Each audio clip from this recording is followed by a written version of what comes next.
warahmatullahi wabarakatuh. Salam jumpa kembali untuk seluruh sahabat-sahabat YouTube, sahabat media, serta para pemirsa dan para pendengar, para penggemar setia di seluruh tanah air Indonesia, Jakarta, Jakarta Selatan dan sekitarnya. Dan tak lupa pula untuk sahabat-sahabat negara tetangga kita, semoga senantiasa tetap dalam lindungan Allah Subhanahu wa Ta'ala. Doaku selalu menyertai Anda semua. Kali ini saya pribadi, Bung Cipri selaku membawa acara Radio RS yang ada di channel Sadam, mengudara kembali dengan acara tanya jawab seputar dunia lain. Kebetulan kami masih ada di lokasi studio alam demi untuk kelancaran membacakan setiap atensi Anda yang kebetulan memang semakin hari semakin banyak.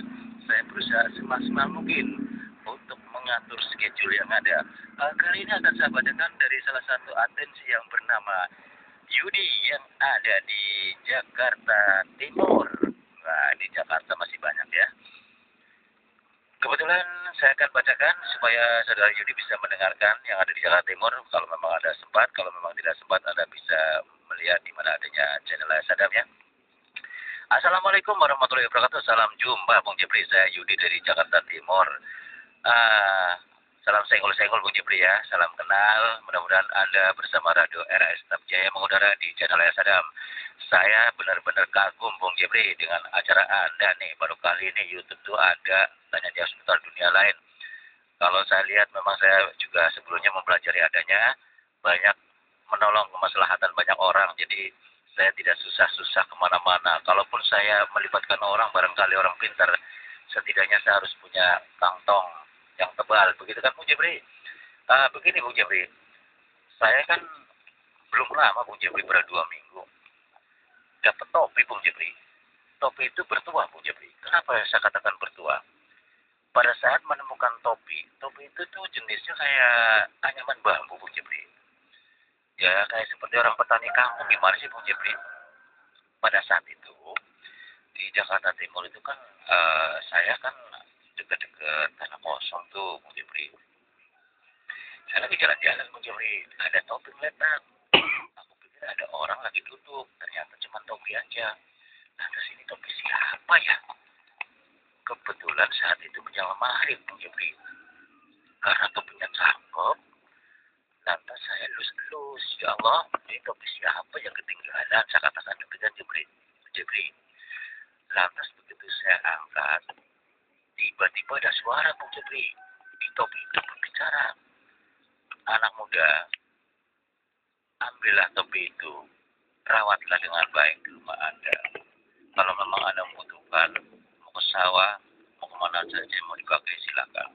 Tapi kalau memang tidak diperlukan, letakkan saja di rumah Anda dan jangan sembarangan menempatkan topi itu, nanti disalahgunakan orang lain. Katanya begitu Bung Jepri. Lantas saya berpikir ini cuma sebuah ngomong bisa ngomong ya. Lalu saya bertanya, siapakah ada sebenarnya? Yang saya lihat adalah sebuah topi anyaman bambu. Sayalah adalah si topi bertuah. Si pemiliknya sudah meninggal adanya, sehingga saya gentayangan ingin mencari majikan baru, tentu saja orang yang baik. Tapi saya tidak suka dengan orang yang jahat. Apabila orang yang jahat, saya akan kabur kembali untuk mencari orang yang betul-betul bisa memiliki saya. Sayalah adalah si topi bertuah. Nah disitulah Bung Jepri saya bingung lagi. Akhirnya saya pada saat itu kan saya letakkan di dalam lemari Bung Jepri. Saya bikin cantelan lah biar aman. Setiap malam saya dimimpikan Bung Jepri selama seminggu kali saya dapat masukan positif. Katanya tergantung saya mau ngapain. Nah saya kan David Bung Jepri, masih kuliah Bung Jepri. Kebetulan saya pos Bung Jepri. Bukan saya asli orang Jakarta Timur, saya orang Jawa, Tegal. Nah, saya baru semester 2 Bung Jepri. Masih lama kalau saya ngambil S2 ya. Nah, disitulah saya entah kenapa Bung Jepri. Otak saya jadi cerdas Bung Jepri. Apakah gara-gara topi itu Bung Jepri ya? Apa yang saya pelajari itu? Ya, kok cuma di otak saya Bung Jepri. Padahal saya cuma baca-baca begitu aja Bung Jepri. Ini yang saya rasakan Bung Jepri. Ya memang sih selama saya kuliah, ya wajar-wajar saja lah. Nilai saya standar dan bertahan gitu Bung Jimmy. Cuman saya bisa mengejar orang-orang yang lebih pintar Bung Jimmy. Bahkan waktu saya lomba drama saya menang terus Bung Jimmy. Dan nggak tahu kenapa Bung Jimmy. Sampai-sampai kakak tingkatan saya juga bingung. Oh, kamu bisa apa aja sih? Otak kamu cerdas banget ya bilang begitu. Bahkan saya terus terang Bung Jimmy. Saya belajar ngaji aja kan belum lama. Saya belum sempat khatam. Akhirnya saya senang banget lah itu. Saya setiap malam tuh tadarus, asal ada waktu saya tadarus sampai khatam-khatam terus Bung Jimmy. Itu juga saya berpikir dua kali. Cuma saya menyebut ya Allah, terima kasih ya Allah. Saya diberi kelebihan oleh Engkau ya Allah. Saya bisa cerdas. Saya baru saja belajar agama, baru saja saya belajar membaca Quran, tapi tiba-tiba saya bisa hafal. Sampai-sampai saya penasaran Bung Jibri, teman saya yang ahlinya, apakah saya sudah tartil dalam cara membacanya? Ternyata malah dia jempolin saya Bung Jibri. Lu pinter, lu cerdas, lu bisa menguasai Quran, katanya baru belajar. Dia bilang begitu. Padahal saya batin ya Allah. Saya cuma mengucapkan ya Allah, terima kasih ya Allah, memberikan satu kelebihan buat saya. Apakah gara-gara melalui topik itu kan Bung Jibri ya? Lantas karena saya baru semester 2 Bung Jibri, saya dipanggil nih di kampus sama dosen. Saya dapat beasiswa Bung Jibri. Karena saya nilainya menonjol 100% Bung Jibri. Mantap banget Bung Jibri. Alhasil alhamdulillah, akhirnya saya kontak orang tua, jangan kirim lagi. Saya kasihan orang tua Bung Jibri. Terus terang aja ya. Ya orang tua ada sih, cuman nggak terlalu banyak sih, cukup aja. Tapi saya ingin meringankan beban orang tua saya. Saya bilang aja saya punya kerjaan sedikit, cukup bisa buat bayar kos-kosan sama uang kuliah gitu Bung Jibri. Saya nggak bicara masalah tadi. Lantas alhasil alhamdulillah setelah saya singkat kata Bung Jibri, setelah saya mendapatkan uang itu ya, saya kan dapat. Singkat kata begini Bung Jepri, selama saya mendapatkan topi itu, otak saya jadi cerdas, menjadi jenius. Padahal saya tidak memiliki bakat tentang masalah elektronik, terutama masalah komputer. Saya bisa menguasai Bung Jepri. Akhirnya apa Bung Jepri? Di sisi luang waktu selain kuliah, saya dipanggil teman-teman untuk membantunya karena banyak teman-teman pada nyambi buka servis-servis gitu Bung Jepri, termasuk internet ya, hubungannya kayak gitu. Alhasil alhamdulillah Bung Jepri, rezeki saya mengalir Bung Jepri. Baik saya dapat mahasiswa, ada dapat beasiswa, termasuk dari bayaran-bayaran teman saya yang melibatkan saya untuk membantu masalah tentang elektronik lah segala macam Bung Jepri. Alhamdulillah Bung Jepri, berkah banget. Bahkan saya bisa nabung Bung Jepri. Yang perlu saya tanyakan begini Bung Jepri. Siapakah yang memberikan topi itu dan siapakah pemiliknya? Saya kepingin mengetahuinya Bung Jepri. Dan siapakah yang ada di topi tersebut yang dikatakan dia mengaku adalah si topi bertuah. Yang selanjutnya adalah Bung Jepri yang saya tanyakan, apakah saya memiliki topi ini hukumnya haram? Kalau memang haram, bagaimana saya menyudahi memisahkan diri saya dengan si topi itu, Bung Jepri? Mohon pencerahan dan solusinya. Terima kasih atas timonya, atensi saya. Semoga Bung Jepri bersama Radio RS yang ada, bersama channel Ayah Sadam tetap jaya mengudara. Terima kasih. Wassalam. Waalaikumsalam warahmatullahi wabarakatuh. Untuk saudaraku David yang ada di Jakarta Timur ya. Anda seorang mahasiswa ya. Ambil S2 baru tingkat 2 ya. Alhasil alhamdulillah Allah memberikan rezeki melalui topi itu. Topi itu bukanlah topi biasa, adalah topi bertuah. Kembali lagi kepada saudara David, Anda ingin mengetahui siapakah topi itu? Saya jawab dengan simpel ya. topi itu sebetulnya topi jadi-jadian. Anda akan mengetahui adanya. Kalau Anda orangnya kotor, katakanlah tiba-tiba Anda berbuat jahat, dengan sendirinya si topi itu akan menghilang. Seperti itu.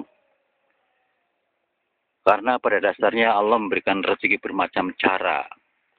Allah memberikan rezeki kepada Anda. Anda berpikir kembali coba. Anda cerdas, itu di luar nalar Anda. Dan Anda mendapatkan rezeki.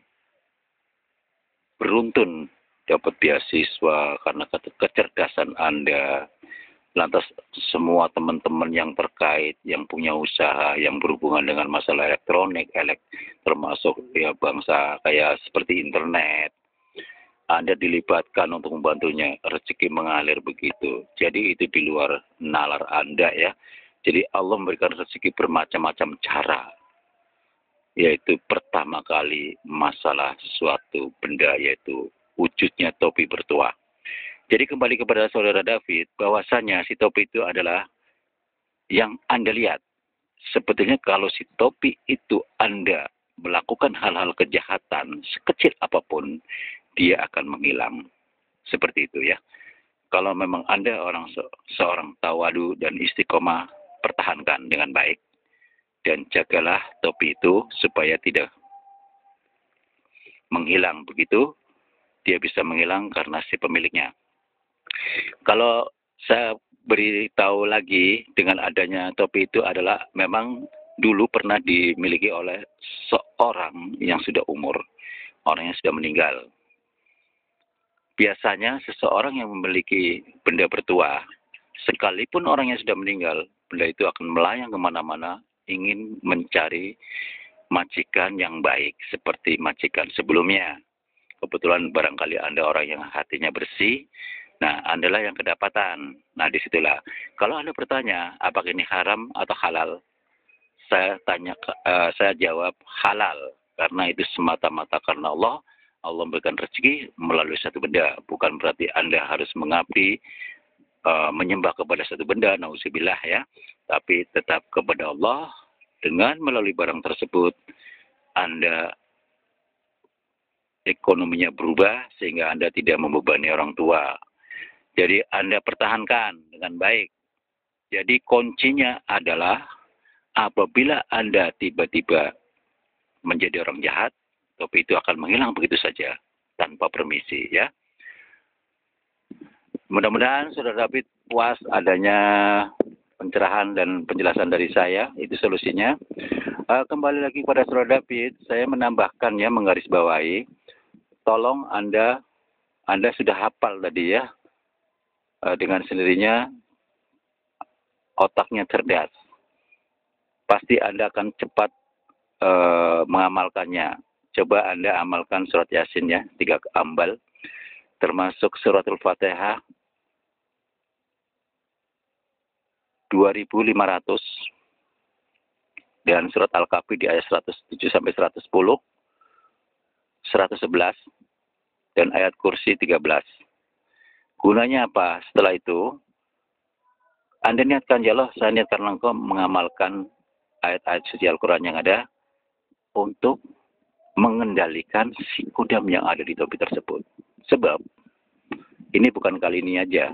Banyak atensi-atensi yang mirip-mirip dengan Anda, walaupun mungkin perbedaan satu benda ya. Sebaik-baiknya kodam yang ada, suatu saat akan menguji Anda untuk berbuat jahat seperti itu. Makanya Anda sedia payung sebelum hujan. Kalau Anda sudah mengamalkan yang baru saja saya berikan, insya Allah Anda aman bisa menyetir si kodam tersebut. Anda aman, tidak akan pernah dikendalikan si suatu benda bertuah tersebut ya. Itu gunanya. Artinya pemanggar satu kuncian. Nanti pada prakteknya Anda cuma cukup membaca surat Al-Fatihah 1 kali, ayat kursi sekali, dan surat Al-Kahfi di ayat 107 sampai ayat 110 1 kali. Tiupkan ke telapak tangan Anda, raupkan ke muka, niatkan engkau ya Allah, jagalah hamba dan harta hamba. Seperti itu ya, jauhkan dari kejahatan dan kesuliman. Hanya itu aja, simpel. Jadi tergantung Anda mau niat apa saja, mau punya hajat apa saja, Anda cukup membaca itu tadi, sama ya. Lantas Anda tiupkan kedua telapak tangan Anda, sambil niatnya apa? Anda raupkan di wajah Anda, ya. Demikianlah saudara David yang ada di Jakarta Timur. Semoga Anda puas adanya atas pencerahan dan solusi dari saya. Barokallah, mudah-mudahan Anda orang yang terbaik, memang sudah terpilih. Barangkali Anda orang yang bersih hati sehingga Allah memberikan satu jawaban dengan cara yang lebih baik. Sementara Anda sedang kuliah, alhasil alhamdulillah di luar nalar Anda akan melalui satu topi bertuah sehingga Anda menjadi orang cerdas, rezeki mengalir begitu deras, ya. Demikianlah saudara David yang ada di Jakarta Timur, semoga Anda puas adanya. Demikianlah saudara pendengar yang berbagai di seluruh tanah air Indonesia, di Jakarta Selatan, karena waktu jualah sebentar lagi akan beduk maghrib. Maka dari itu kami dari studio kami RS yang ada di Studio Alam akan turun dari udara. Insya Allah kita jumpa lagi besok di waktu yang sama dengan acara yang sama, dengan acara tanya jawab seputar dunia lain untuk Anda. Apabila ada salah-salah kata dalam penyampaian, saya mohon maaf. Wassalamualaikum warahmatullahi wabarakatuh.